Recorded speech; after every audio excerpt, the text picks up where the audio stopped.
Welcome to the Discovery Pod, where we talk to leading experts from the University of Adelaide about solutions to society's most pressing challenges. Space exploration is upon us, and the University of Adelaide is at the centre of space research in Australia. In particular, we're exploring what human life will look and feel like on the moon. So to discuss this topic, I'm joined by two University of Adelaide researchers looking into the challenges faced by long-term planetary exploration. Associate Professor John Culton, the Director of the Andy Thomas Centre for Space Resources, and Dr Amit Srivastava, Senior Lecturer in the School of Architecture and Built Environment. So John, can you briefly explain to us the role that the University of Adelaide is playing in this area of space exploration? Yeah, sure. Thanks for asking. It's a great question. I mean, the university clearly made a bold decision to become a leader in the space research that's critically important to this wave of space exploration that is upon us now, and really leveraging the support, the very supportive South Australian government, and the fact that we are located right next to the Australian Space Agency to move into this space and develop research capabilities that we will need and the workforce will need going forward. So just about a year and a half ago, the Andy Thomas Centre for Space Resources was formed. And even though that title sounds a bit engineering, our namesake and patron is an astronaut, so it's important to realize that our focus is really on humans.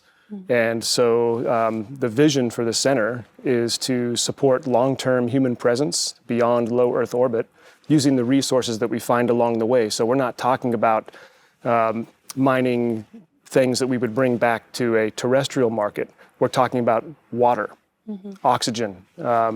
The dirt on the moon that you're just standing on contains titanium and iron and things that we can use to build structures to support those human beings.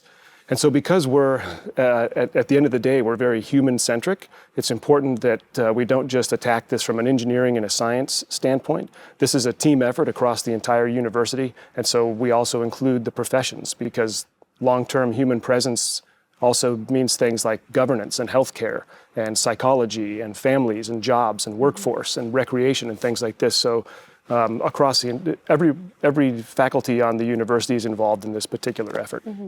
So you're really focused on living on the moon, like how possible it is for humans to live on the moon as opposed to just visit it and explore it. Absolutely. Why is now such an important time in the journey towards exploring space for us to consider actually living on the moon? Well, there's a bit of a famous quote that goes something like this, that if humanity was meant to be a spacefaring species, we would have been given a moon. And we have a moon. Yeah. So, and the reason that's so fantastic is because just 4 days away from us, we have a proving ground where we can start small, and we can build the technologies and build the understanding and the facilities and the habitation and the other sorts of science, or the other sorts of knowledge base that we would need to master before we move even further away. By the time you get to Mars, that's a very, very long journey, and you are literally a year, 2 years from any sort of assistance or rescue. So before we make that kind of a leap, we want to perfect all of the multitude of disciplines right here in our own backyard on the moon. Right. So did you say 4 days? 4 days away? Yeah. The moon is 4 days away? Right. I didn't even know that. That's really cool. Yeah, I can imagine it would be quite an important pit stop for the next sort of phase, whether that be Mars or... Yeah. Sure. And lots of people have their sights set on Mars, but the moon is obviously a very desirable place for us to work out all of those kinks. Before we move on to maybe some other more desirable destinations. Yeah. And you did mention the resources along the way, the moon dust and things like that. We were talking briefly before, and I can remember you saying that we would have to consider things like transporting resources from Earth, which would be very expensive and time-consuming. And obviously you want to avoid that by potentially making use of, the resources you find along the way. Right. Only about 2% of the mass of any rocket that leaves the surface of the Earth is usable cargo. Really? 2%. Wow. So you can imagine trying to take all the food and air and water that you would need for a mission to Mars and back and put it into that 2%. Yeah. So it essentially it's not very feasible in that particular methodology, and that's why Mars is always 20 years away. Is because we have not been able to crack that. But you can see all kinds of individuals and governments are attacking this problem, and we're getting to the point now where you see things like SpaceX's Starship, which is actually making huge differences in the cost of these kinds of missions and making this something that's actually achievable easily within the career of a young person who might be watching this now. Wow. So all of that sort of, research is happening in South Australia, which is really, really cool and encouraging. Absolutely. This is, from our perspective, and we may be a little bit biased, but this is definitely the center for new space research within Australia. Wow. So Amit, that sounds like quite a huge undertaking. Why are humans so keen to explore this option of living on the moon? Well, I think we've been trying to do this for a long time, and we're just coming to a point where the technology is trying to make those dreams true for a lot of people. And of course, John has a much bigger mandate here, and he's trying to run the whole center, and there's lots of people involved in it. But I'm sort of coming at it from a design perspective, from the architecture school. And that's why I think for me, it's more about the people and how also it captures not just, we're talking about astronauts and we're talking about people who are going to go there, but also lay people who are on Earth, and why is this so important for them? So the way I think about it is there's like two parts to that. First, exploration is a very sort of human desire, a very strong human desire, and we've been thinking about this for a long time. So there's all the sort of sci-fi stuff that has developed over the past 50, 60 years, ever since we started, we put the step on the moon and we made that a reality. Things that we read in comic books and movies and all sorts of things. I was saying the other day, I'm a bit pissed off that they haven't done flying cars yet, but where there's aspirations that are built, and humanity is not just, surviving. Humanity is built around human aspirations. So I think the aspirations are a very important part of that aspect of exploration. So I think that's important. So we're not just doing it for solving a technical problem. Of course, there's lots of technical problems to be solved, but we're also doing it because there's something hopeful about it, something to look forward to. And I think that's quite important to consider from the perspective of an exploration thing. Yeah. And from the School of Architecture and with that design background, how long are you imagining people to be staying on the moon? Is it long term? Is it mid-length stays? So that's a good question. Of course, when you talk about the sci-fi context that I've said, we start imagining large settlements, and it's a slow process. So we did initial explorations before where, people would visit or go for matter of days or weeks to do an exploration and gather information.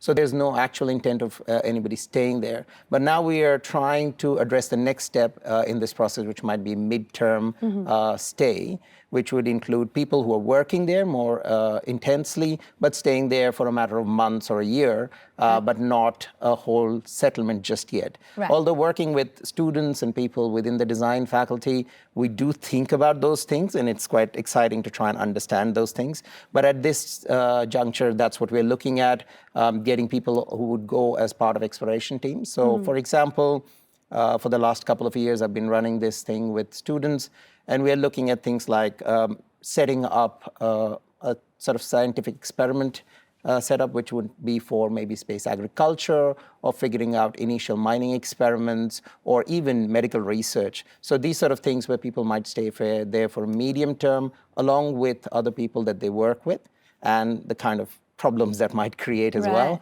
and addressing that and then bringing them back home. Right. Yeah, I'm just thinking about potential things that you could do on the moon, and I can imagine a huge market for weekend birthday trips or something, bachelorette parties on the moon. That would be cool. I'm sure that will come at some point, but not just yet. Yeah.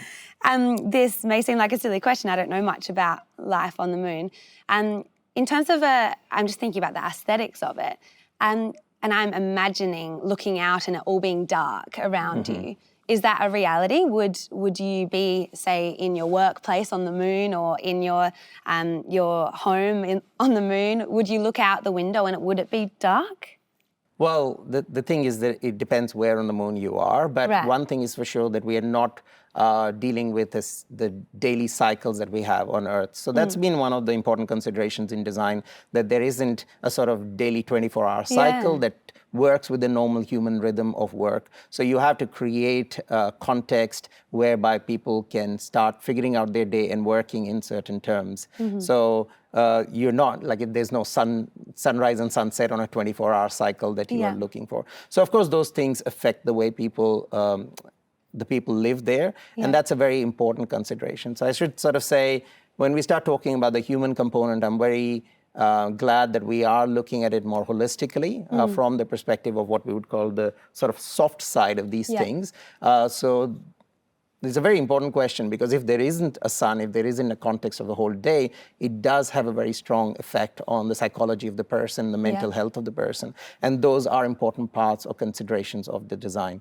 So the design is aspirational. It makes an interesting things that look nice as well, but it's very much driven by how these people will feel and operate, and living away from families or any kind of normal human contact, how they will operate with each other in confined spaces. So that's an important part of this. And I think I would like to add that it's not, this is something that I explain to students and a lot of people, is that this is not just an extravagant effort for us to just go to the moon. The process of thinking about these things, as would be the case with any good sci-fi novel, is to reflect on our condition here on Earth. So one of the important things might be to sort of imagine that the kind of isolation a person would feel on the moon is not that radically different than people who work maybe in the mining sector in the middle of a desert or out in the middle of the sea. So the complexities of human psychological sort of challenges that we create and how design can address it, and how our understanding of these things might create better opportunities right here on Earth as well.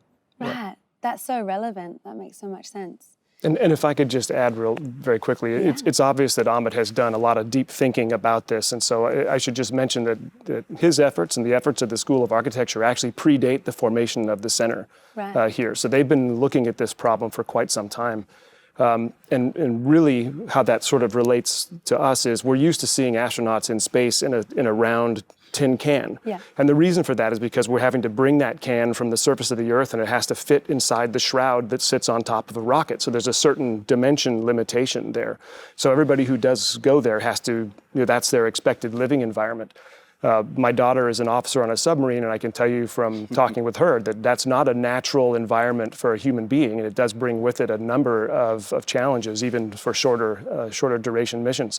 So in combination with the things that Amit can do, if you can make building materials out of the dirt that you're standing on the moon, think about the kind of structure that Amit could design that would enhance the crew psychology and the experience. Wow.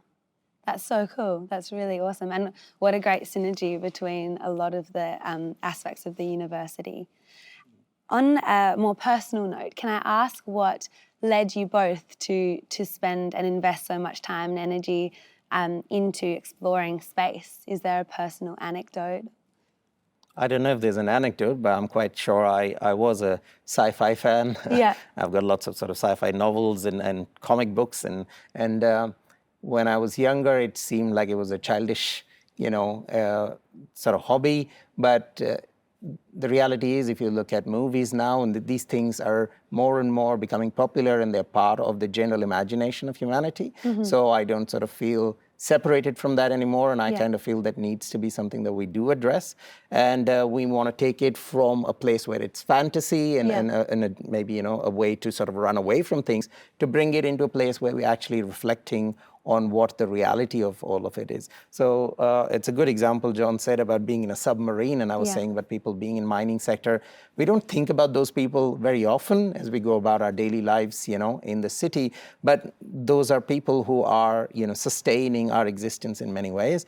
And it's good to imagine how can we address those things, and going into space, we want to make a better opportunity so that people are not in those tin cans, and how they can bring that humanity with them to space. Yeah. Yeah, sounds like you're very passionate about it. Yes. And John? I'm sure it's apparent that I'm the oldest person on set here. So I was actually alive for the Apollo 11 moon landing. And so, paying attention to the pace that the plan that NASA had laid out in front of it, that we weren't supposed to stop originally at Apollo 17. There was a plan that led all the way out to Mars. And so growing up in that environment, we figured that by the time I was, 30, I might be participating in those kinds of activities. And of course, it didn't quite pan out that way, and there's lots and lots of reasons for that. But so when we were watching all of the different things that are now coming together to make this actually finally possible, of course, you want to be a part of it. And I think, Elon Musk said you could either sit back and watch it happen or you could participate in it. So that's when many of us there's been many people who've been pushing the boundaries and trying to participate for years and years, and they've made fantastic progress and we stand on their shoulders. But the fantastic news item for anybody who's in university now or contemplating coming to university to study any of these different things that would be relevant to space exploration, this is a real career opportunity. This is a real career choice for them. And so what journey did you take to get to your where you are in your career right now? What did you study and how did what kind of foundations did you lay to make your role now possible? Well, specifically for me, my bachelor's degree was in a mix between astronautical engineering and civil engineering, because I thought building roads on the moon might be kind of neat. I took a lot of time off in between that and sort of later in life when I got back into this, but then mostly from a business regulatory law perspective. So I've worked a little bit on that side of things in the past sort of decade, and then got involved here just with from the perspective of the civil engineering. Building a civil engineering environment to test lunar surface hardware. Right. Yeah. Yeah, because I think it's interesting to hear about the roles of interesting people like yourselves, and as young people, sometimes it almost seems a bit unattainable to be working on such high-level ideas. But it's encouraging to know that to understand the steps that were taken, just pretty regular steps leading to a pretty cool career. And not to, I just want to say that as this gets bigger, that just makes more opportunities available. And so you might feel that you're outside of the space world or you're not part of the space world, but if the space world's very welcoming, just come to conferences, come talk to people, give people like Amit a call, and talk to them, and you're in the club. Yeah. And so that's awesome. 2/3 of the journey right there. I guess, yeah, one day we'll need pizza makers on the moon and every type of industry. Absolutely. Well, I think it's quite important not to sort of see, and especially as a young person, it's quite easy to sort of think that career is this sort of straight path to exactly where you need to be. And, you meander and go through all sorts of different stages. So that's a really important question and an important consideration. So just going back to John's point, I also teach history of technology as part of the architecture school. And technological progress is not that straightforward. And, we teach it in a way as if it's a linear progress, but it's not. So usually ideas are around and it takes, 50, 60 years before there's enough recognition and desire within the population to do parts of it so that it all starts coming together. So I think, yes, in defining any career, people should be aware that they have to keep an open mind and they just have to engage and talk to people and see where things are at that moment. And even if it just seems like you're not quite getting to it right now, you will make your way to it eventually from other routes. Yeah. Yeah, awesome. Serendipity and determination definitely help. Especially with space exploration. Yes. Yeah. So, John, do you think that we will see people living these mid-length stays on the moon in our lifetime? Yeah, at the risk of sounding uncautious, I would say absolutely. Yeah. Yeah. As juxtaposed against the last 50 years where things went much slower than we had anticipated, I think they're actually moving much faster now. So, Awesome. It sounds like our technology is at a point where we can start to think about these more niche and, in my mind, exciting kind of ideas. No, I think you said the thing about determination. I think that's really important. If we don't believe it, then we're still living in that context of fantasy. And this is a very important thing, particularly when I deal with design students. They like to fantasize, but I have to continuously sort of make them bring it into reality and say, that's fine, we can all dream, but how are we going to make it happen? And we are close in many ways. So we're working, so I like to talk about the design concepts, but I'm working also with colleagues in engineering, where we are looking at creating certain kinds of concrete with the regolith, so the moon dust, and that really makes it tangible for students to sort of say, yes, there is an actual material, I can actually work with it, rather than just, creating forms of fantasy. Right. Yeah. So does that mean you have moon dust in your office? Like, is it here? Well, we have a simulant. Yeah.